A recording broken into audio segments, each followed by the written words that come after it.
Mitch and Bruce are coming around with just one sheet of paper, double-sided. I thought we'd take a moment to learn together, to study with one another. And the study session was prompted by a memory that I had of 25 years ago in Jewish sleepaway camp. So during the 3 weeks, which is this period of time leading up to Tisha B'Av, it started on Shiva Asar Tammuz a few days ago. The 3 weeks of rebuke, 3 weeks of God not being so happy. Then that leads to 7 weeks of consolation, and we get to Rosh Hashanah and Yom Kippur, and everything's fine, hopefully. So in sleepaway camp, during the 3 weeks, you would study not Torah, not Talmud, not Nevi'im and Ketuvim, not the prophets, but you would study things from our writings and teachings from our tradition that haven't been formalized. They're not canonized. So in this case, midot. A midah, we consider, if you have good midot, you're like a good kid. You know, you're respectful and you're kind and you open doors for people. All the stuff that they drill into you, it's character traits. You have good qualities about you. Those are midot. So one of the ones that I remember studying at 17 years old in sleepaway camp was the midah of ometz lev, which is courage of the heart or strength of the heart. And we would always have the discussion about the very fine line between strength of the heart and hardening of the heart, because it really is a very fine line to walk, and you can get caught in between sometimes.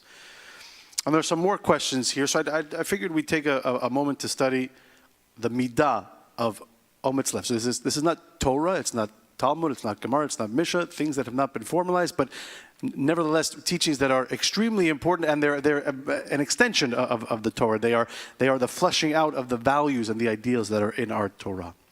And there are prompting questions that you can either answer out loud. You don't have to raise your hand. This is not school. You can shout it out. I'll bring you the microphone. Or you can take these questions home and think about them during the week. So what is ometz lev? Ometz lev means courage of the heart, or in Parshat Pinchas, a little bit more, it sounds like moral bravery. Ometz lev is a character trait, a midah, not a halachic requirement. It represents the spiritual and emotional strength to act even in discomfort or fear. So the questions are, how do you define courage? And is courage internal or external? So let me give you an example of internal, external courage. By now we've all heard of the disaster of Air India 171. Right? Everybody except for one person on the plane completely wiped out, including people on the ground. So these are allegations. It's only speculation, but the preliminary report comes out, and it finds that the two switches that give fuel to the engines were cut off, and then they tried to restart them. So I've heard some pilots talking about how it's impossible for those switches to move themselves to the cut-off fuel position. It could not have been an accident. Of course, it's all speculation. We might never know. And I'm certainly not an expert. Usually I'm in 47K and the window near the bathroom. Okay? So that's as close as I've been to the cockpit or any flying at all. But I've listened to some pilots talk. So what do the pilots say? The pilots say this is really, if it was intentional, which they suspect it is, it's a mental health crisis. And so now there's a whole conversation in the airline industry about the importance of mental health. So where's the ometz lev in this? Where's the internal and external? One of the pilots supposedly, allegedly put those fuel switches to cut off intentionally. And if he was dealing with some sort of trauma or some sort of mental health internal crisis, there are robust programs at the airlines to go and speak to somebody to report how you're feeling. But what's the problem? When you go to the therapist or the psychologist and you say one thing that doesn't sound right to them and they write it up and it gets back to your airline, you could potentially lose your job and never fly again. And maybe never get any job again, because it'll be, you know, when you, it's like answering the question on a job interview, have you been arrested? And you say yes, boom, you go to the bottom of the pile in most cases. So that's the internal courage. Internal courage to go and to say something, I'm dealing with something here and I need your help, for fear that you will be, that you'll lose your job, that you'll be looked down upon, that there's a stigma attached, whatever, okay? External, the pilot, the co-pilot sitting in the other seat, looking at this guy saying, wait a second, something's not right. I don't think he's fit to fly. And not raising the red flag because he fears retribution or retaliation. So the internal and the external, that's an example of internal and external ometz lev. Okay. We're good so far? I did a reasonable job explaining? Okay. Sometimes I confuse myself. So if you're not confused, then we're good. In Parshat Pinchas, there's ometz lev all over the place. The daughters of Tzelofechad. So what happens to the daughters of Tzelofechad? I think we explained a little bit earlier. Their father dies, and they, according to the law, do not have the right to inherit anything of his. They can't have his land, and this presents a real problem. So they go and they petition their case. The first time in the history of the Torah that this has happened. And what does God say? The daughters of Tzlofechad speak rightly. You shall surely give them a holding. Their act of approaching Moshe shows moral courage. And they address this gap in halakha because the law says one thing, but there's a little bit, sometimes we have to go beneath the surface of the law and act with our hearts and what's fair. So they address this gap in the halakha with faith and dignity, resulting in a divine revision of the law. So they are granted this petition, this request that they have, and now things have shifted in the law, and it was pushed by the ometz lev that the daughters of Tzlofechad demonstrated. So here are the questions. What societal or emotional risks did they face? You can answer now, you can answer later. Maybe one of the retired rabbis will raise his hand and say, I knew it. I knew I could count on you. When I came to Boynton Beach, that congregation had an aggregate of at least 10 past presidents of other congregations from up north. So the key part was, this is the way we always did it. That by itself has an inertia. So it's not just a question of courage, it's the idea of how many people would be lambasting people who said, it doesn't have to be that way. So that's what the emotional risk was. How many people will be saying, it has to be the way it was? And in our case, I had a temporary restraining order. And you're not joking about that, because I know that story. My goodness. That's crazy, huh? No, but so you think about what Rabbi Botnick said. So often in the spiritual world, in the political world, we're faced with, kind of looking around the room, knowing that everybody might be thinking the same thing, but nobody wants to speak up. Nobody wants to say, but wait a second, this is wrong, this is not right, maybe things need to change. And that happens very often, especially today in the political realm. So actually, let me tell you am I going to tell you a story if I can remember it? No, I'll hold off on the story. So, you just think about your own lives, right? When have you needed ometz courage? When have you needed ometz lev? When have you needed courage of the heart? When have you needed strength of the heart? And by the way, are those two, do we see those as different things? Strength of the heart and courage of the heart? There's no right answer. There's no wrong answer. What do you think, Linda? You think they're different? Why are they different? Strength means you have it. The courage means you're going to do this. You can have strength, but lack the courage. Right. You can feel it, but not have the courage to say it. Right. Yeah.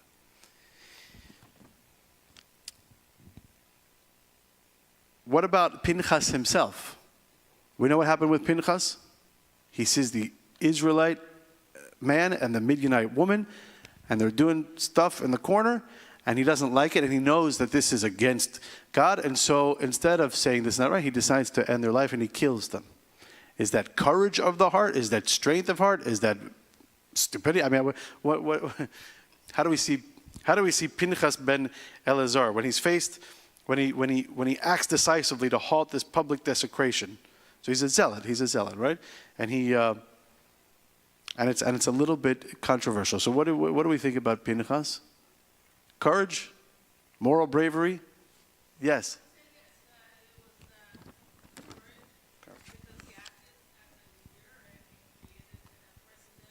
He acted as a leader and he created precedents.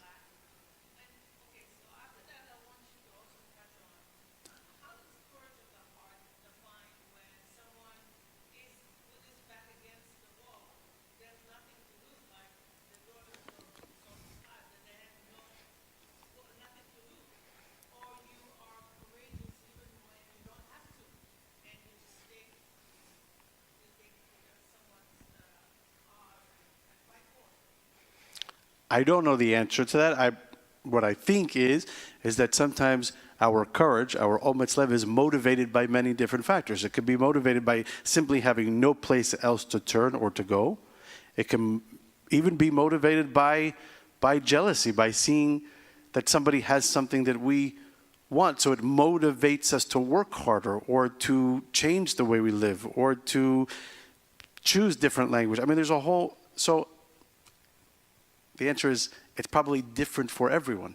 There are a lot of motivating factors that determine what kind of moral clarity and moral character you're going to have in a particular situation. I mean, we hear stories of, all the time of people who are extremely ill and they feel like giving up, and then they speak to one person or they see one picture or they have an encounter with a hospice rabbi who changes their lives, and they decide, wait a second, I'm going to get up tomorrow morning and I'm going to live like it's the first day of my life, and we're going to start again. Is that moral? Is that ometz lev? It's certainly strength of the heart. It's strength of the body and strength of the heart. So I hope that answers the question. If you flip the page, not this way, but up, because I'm not great at printing, and I must admit I didn't have the ometz lev to ask Marla to print it. I lacked the courage, because if Marla had printed it, it would have been printed the right way. Okay? So flip it over like that. Turn it around. This is a good question. How do Moshe... Did we talk about Moshe? No, but you all know who he is, and you know what he did. Okay. He speaks when he doesn't want to speak. He's taking care of an entire people by himself, so much so that his father-in-law says, "Hey, buddy, you got to stop it. This is not good. You're gonna wear yourself out." So, what are the How do Moshe and Pinchas demonstrate different types of ometz lev? Do they? Number one, and how? And if so, how?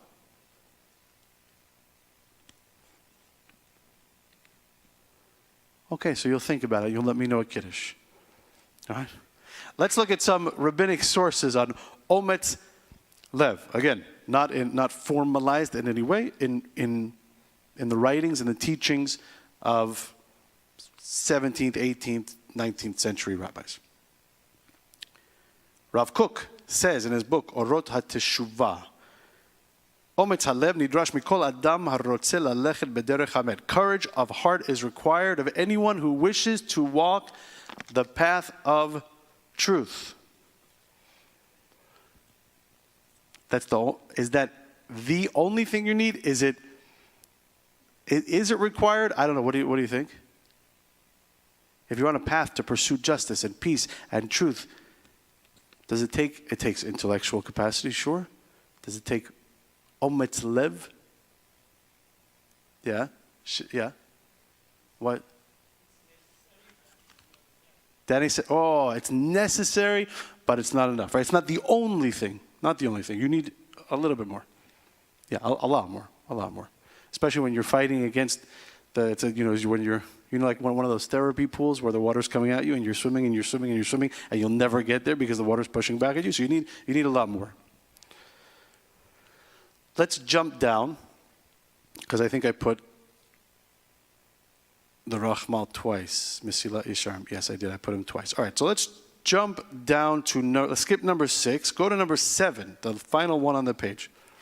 So the Rachmal, Moshe Chaim Luzzatto says, "Ha'ometz hanefesh ya'amor lo litgaber al kol hakshaim." The strength of a soul.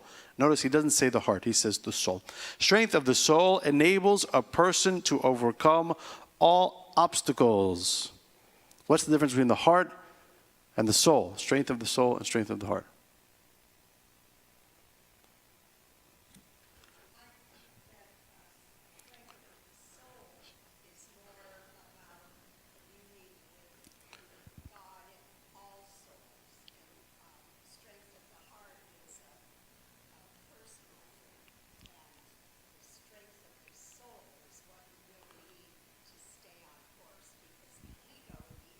There you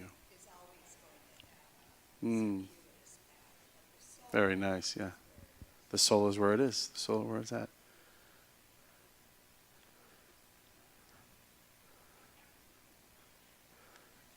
It's okay. All right. The strength of the soul enables a person to overcome all obstacles. The Rachmal teaches that without ometz lev, even the most sincere person may fall short of obstacles. Then he gives example: peer pressure, fatigue, fear. True spiritual success requires the courage to act on your convictions consistently. So if there's a gap, if you've been trying your whole life to live with moral clarity and to strengthen your heart and your soul, and you're working, and then one day you see a candy bar in the store, and you only have 75 cents and it's $1, and you decide, $1. I mean, it's not that. It's a Snickers. It's only. I mean, what's the big deal? And you put the Snickers in your pocket, and you walk away. And then when you get home, your mother makes you take it back to the store and apologize. Yes, that happened to me. I was only 7. It's okay. I had time to make it up. It probably wasn't even. It probably was less than $1. I don't know. But yeah, so when I was 7, I always tried. Really, I was a good kid. I mean, you can. I'll give you my parents' numbers. You can call them. I was really good, and I tried to do everything the right way. And I was walking from school to home, which you could do in the 80s when you're 7. Not anymore. It was only a couple blocks, and there was a little bodega, a little convenience store, and I realized I didn't have enough money, and I went back, and when I got home, my mother took me back to the store and made me apologize. And I got to say I think the act of repairing, the act of it was a much more important lesson for me to learn than thou shalt not steal. Thou shalt not steal. It was pretty easy to steal. It took ometz lev. It took courage of the heart to go back to the store and to say, I'm guilty, this is what I did, I'd like to give this back to you, I'm so sorry I took this from you. So in many ways, we have the mitzvot, we have the commandment, they tell us what not to do and what to do. Some of those are easy, some of those are more difficult, but really I think it's the act of going a step further and exploring what that actually means to, if it's in the case of stealing, to say you're sorry. If it's the case of hurting somebody, to say you're sorry, to apologize, to confront your own conscience. That's the real ometz lev. That's the real courage of the soul and courage of the heart. No, but they probably bought me one. I didn't get to keep it, but I got to buy a new one.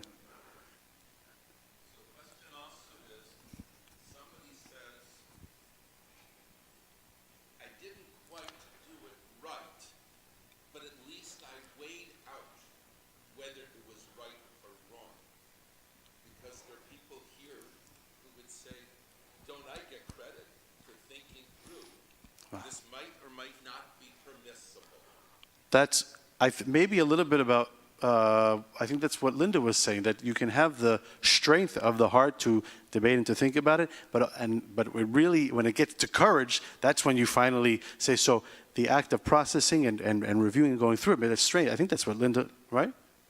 She's shaking her head, yes. So, yeah. Thank you. All right. 1 point.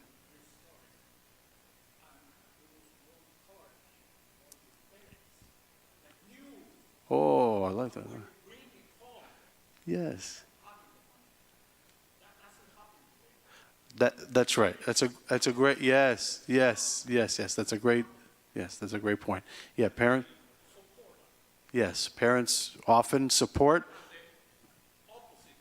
Correct, yes. Parents often support to the detriment of their children the bad decisions their children make. Yeah, you're shaking your head. Yes, you got grandkids, you know. Yeah, by the way, it's so tempting. And I know I'm not a parenting expert, but I have some credentials with 4 young kids. It's so tempting to just say, yeah, just go for it. Just do it. Just do it.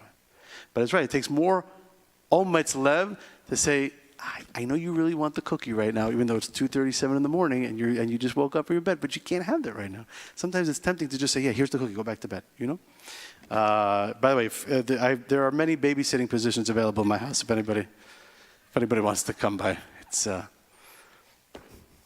We're open.